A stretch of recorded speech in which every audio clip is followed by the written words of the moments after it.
Manipuri leriba mission school amadi private school kharana right to education act ki provision amasung guidelines sing khongoi na tuna pre-primary amadi primary thaki mairoi sing chahi gi final exam da fail oire haina lokthokpa thengnare haina federal students organization kalpat facebook na phongdrokli mairoi lop asigi secretary publicity na thokpa cherol amagi matung ina fail oire haido mairoi sing adu nampuda retest tohanba school sing asidi transfer certificate pitokpa natraga fail oibegi ni haidena fine ching kya thialiba thausil asina angang sing pungning wakhalda nunghandapta natana laik tamba haibasida makhoigi pungning wakhalda akaiba akiba kya pire school authority khana pikliba mahiroi singbu lana lamjingliba asigumba khungthang asi khudaktagi lepodabani haina federal state organization kalpa fesokna kan wafam thamlakli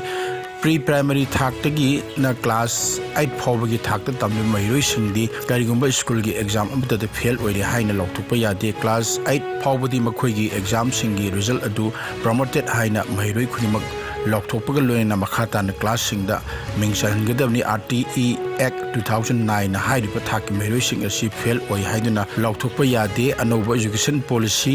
NEP 2020 na su hairiba mahigi thaki mahiroi sing asi fail oi haiduna lokthokpa yade haiduna yamna mayik sengna palli class 3 6 amsung 8 ta common exam tawnana bigi guideline da yawriba asisu angang abata fail oi haiduna lokthokpa yade haina yamna mayik sengna palli Manipur da leriba mission school amadi maroi private school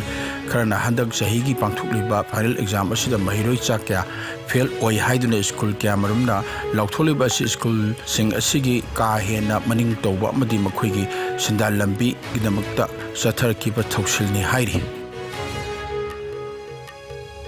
Jiribam gi naha singda skill training piduna thabak pina pandam district administration Jiribam senior district skill and employment mela lising ani kulum de ngarang Jiribam GMC auditorium de pangthokre pangthokki thorom aduda Jiribam kendri MLA Asabuddin amsung Jiribam DCW Malemgam chengle ani na matang sina athoiba mithulen amadi thorom mapu oina saru ya khibgi loina na babina group of companies ki chairman amadi managing director Dr TSW Singh amadi UNACO ki managing director N Iram saru ya ki athoiba mithilo oina saru ya khe MLA Asabuddin na thabak phangnaba naha singna akan momong da competition tongnariba asida skill development gi maru oibigi matang na wafam kya phungdokki lenga na piriba thoram asigi khudong chaba Jiribam gi naha singna loduna masana masabu thabak bijabaga loina na sakut Jiribam district ama ohena honarasi haiki DCW Malemngan ba chingleina skill development tawba asi lamdam adubu sakharan ba amadi lamdam adugi thabak phangdabgi wathok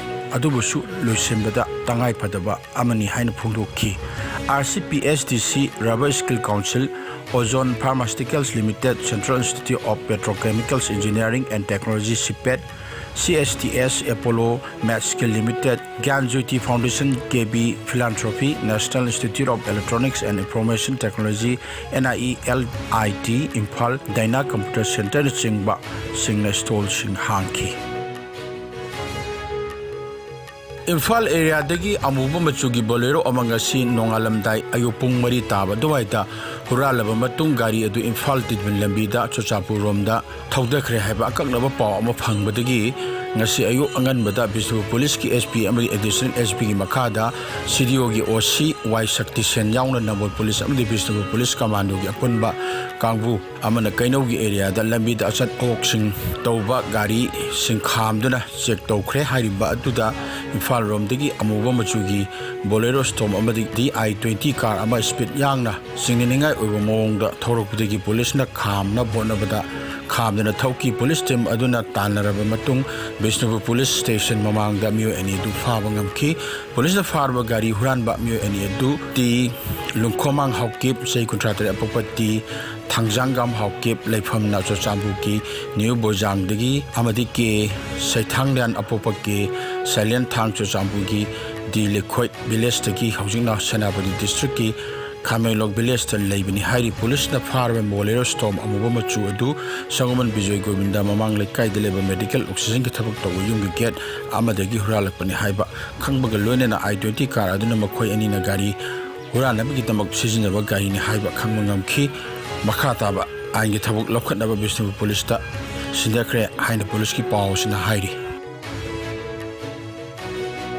Lumdam asida kundaminariba ꯐꯨꯔꯨꯞ ꯆꯥꯛ ꯈꯨꯗꯤꯡꯃꯛꯅ ꯃꯅꯤꯄꯨꯔ ꯂꯩꯉꯥꯛꯅ ꯂꯧꯈꯠꯂꯛꯂꯤꯕ ꯈꯣꯡꯊꯥꯡꯁꯤꯡꯗ ꯄꯨꯟꯅ ꯁꯃꯨꯛꯅꯕꯒ ꯂꯣꯏꯅꯅ ꯄꯨꯟꯅ ꯆꯪꯁꯤꯟꯃꯤꯟꯅꯁꯤ ꯂꯣꯏꯅꯅ ꯃꯨꯛꯅꯕ ꯈꯨꯗꯤꯡꯃꯛ political ꯗꯥꯏꯂꯣग ꯇꯧꯗꯨꯅ ꯋꯥꯈꯩꯅꯕ ꯍꯣꯠꯅꯕꯤꯌꯨ ꯍꯥꯏꯅ ꯗ ꯌꯨꯅꯥꯏꯇꯦꯗ ꯑꯣꯜ ꯀꯝꯃ꯭ꯌꯨꯅꯤꯇꯤꯁ ꯑꯞꯂꯤꯐꯇꯦꯗ ꯀꯪꯂꯩꯄꯥꯛ ꯌꯨꯅꯥꯛꯁꯨꯅ ꯐꯣꯡꯗꯣꯛꯂꯤ ꯂꯨꯞ ꯑꯁꯤꯒꯤ ꯖꯦꯅꯔꯦꯜ ꯁꯦꯀ꯭ꯔꯦꯇꯔꯤꯅ ꯉꯔꯥꯡ ꯊꯣꯛꯄ ꯆꯦꯔꯣꯜ ꯑꯃꯅ ꯍꯥꯏ ꯍꯟꯗꯛ ꯊꯣꯛꯈꯤꯕ ꯀꯥꯡꯄꯣꯛꯄꯤꯒꯤ ꯂꯥꯏꯕꯛ ꯊꯤꯕ ꯊꯧꯗꯣꯛꯇ ꯑꯁꯣꯛꯄ ꯅꯪꯈ꯭ꯔꯕꯁꯤꯡꯒꯤ ꯃꯐꯝꯗ ꯊꯃꯣꯏ ꯁꯦꯡꯅ ꯑꯋꯥꯕ ꯐꯣꯡꯗꯣꯛꯆꯔꯤ ꯇꯧꯕꯇꯕꯨ ꯏꯔꯝꯗꯝ ꯃꯅꯤꯄꯨꯔꯒꯤ ꯏꯀꯣꯂꯣꯖꯤꯀꯦꯜ ꯕꯦꯂꯦꯟꯁ ꯀꯥꯏꯍꯟꯗꯅ ꯊꯝꯕ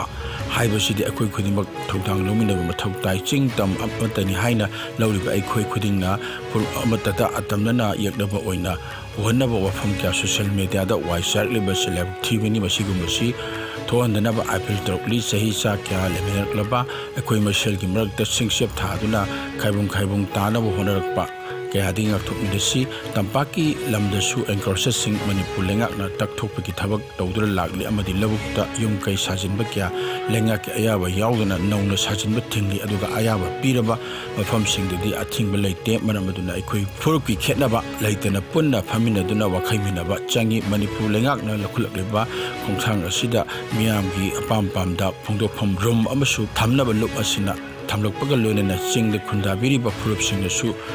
ꯂꯩꯐꯝ ꯂꯩꯔꯛꯇ꯭ꯔꯒꯗꯤ ꯑꯇꯣꯞꯄ ꯃꯐꯝꯗ ꯍꯣꯡꯗꯣꯛꯄ ꯍꯥꯏꯕꯁꯤ ꯃꯁꯥꯅ ꯇꯥꯕꯅꯤ ꯇꯧꯕꯇꯕꯨ ꯂꯩꯉꯥꯛꯀꯤ ꯑꯌꯥꯕ ꯑꯃꯗꯤ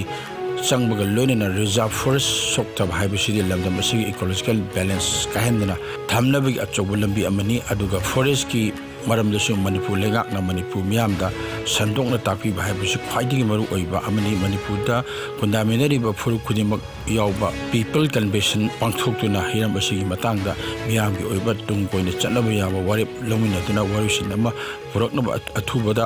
ꯃꯔꯤ ꯂꯩꯅꯕꯁꯤꯡꯅ ꯁꯦꯝꯕꯤꯌꯨ ꯍꯥꯏꯅꯁꯨ ꯃꯈꯥ ꯇꯥꯅ ꯑꯄꯤꯜ ꯇꯧꯔꯛꯂꯤ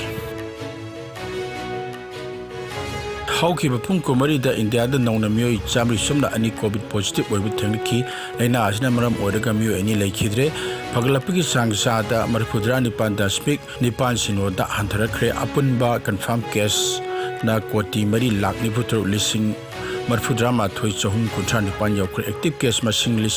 3,903ꯗ ꯍꯦꯟꯒꯠꯂꯛꯈ꯭ꯔꯦ ꯂꯩꯅꯥ ꯑꯁꯤꯅ ꯃꯔꯝ ꯑꯣꯏꯔꯒ ꯂꯩꯈꯤꯗꯕ ꯑꯄꯨꯟꯕ ꯃꯤꯒꯤ ꯃꯁꯤꯡ 5,60,934 ꯁꯨꯈ꯭ꯔꯦ ꯂꯩꯅꯥ ꯑꯁꯤꯗꯒꯤ ꯅꯥꯕ ꯐꯗꯨꯅ ꯗꯤꯁꯆꯥꯔꯖ ꯇꯧꯈꯤꯕ ꯑꯄꯨꯟꯕ ꯃꯤꯒꯤ ꯃꯁꯤꯡꯅ 4,4,93,633 ꯌꯧꯈ꯭ꯔꯦ ꯂꯩꯅꯥ ꯑꯁꯤꯗꯒꯤ ꯉꯥꯛꯊꯣꯛꯅꯕ ꯚꯦꯛꯁꯤꯟ ꯀꯥꯞꯊꯣꯛꯈꯤꯕ ꯑꯄꯨꯟꯕ ꯃꯤꯒꯤ ꯃꯁꯤꯡꯅ 2,163,64,000 ꯍꯦꯟꯈ꯭ꯔꯦ ꯃꯥꯂꯦꯝꯒꯤ ꯑꯣꯏꯅ ꯀꯣꯚꯤꯗ ꯂꯥꯏꯆꯠꯅ ꯈ꯭ꯋꯥꯏꯗꯒꯤ ꯍꯦꯟꯅ ꯁꯣꯛꯍꯜꯂꯕ ꯂꯩꯕꯥꯛꯁꯤꯡꯒꯤ ꯃꯅꯨꯡꯗ ꯌꯨꯑꯦꯁꯑꯦꯅ ꯑꯍꯥꯟꯕ ꯏꯟꯗꯤꯌꯥꯅ ꯑꯅꯤꯁꯨꯕꯗ ꯑꯃꯗꯤ ꯐ꯭ꯔꯥꯟꯁꯅ ꯑꯍꯨꯝꯁꯨꯕꯗ ꯂꯩꯔꯤ ꯑꯋꯥꯡ ꯅꯣꯡꯄꯣꯛ ꯁ꯭ꯇꯦꯠꯁꯤꯡꯒꯤ ꯑꯣꯏꯅ ꯑꯁꯥꯝꯅ ꯑꯍꯥꯟꯕ ꯃꯤꯖꯣꯔꯥꯝꯅ ꯑꯅꯤꯁꯨꯕ ꯑꯃꯗꯤ ꯃꯅꯤꯄꯨꯔꯅ ꯑꯍꯨꯝꯁꯨꯕꯗ ꯂꯩꯔꯤ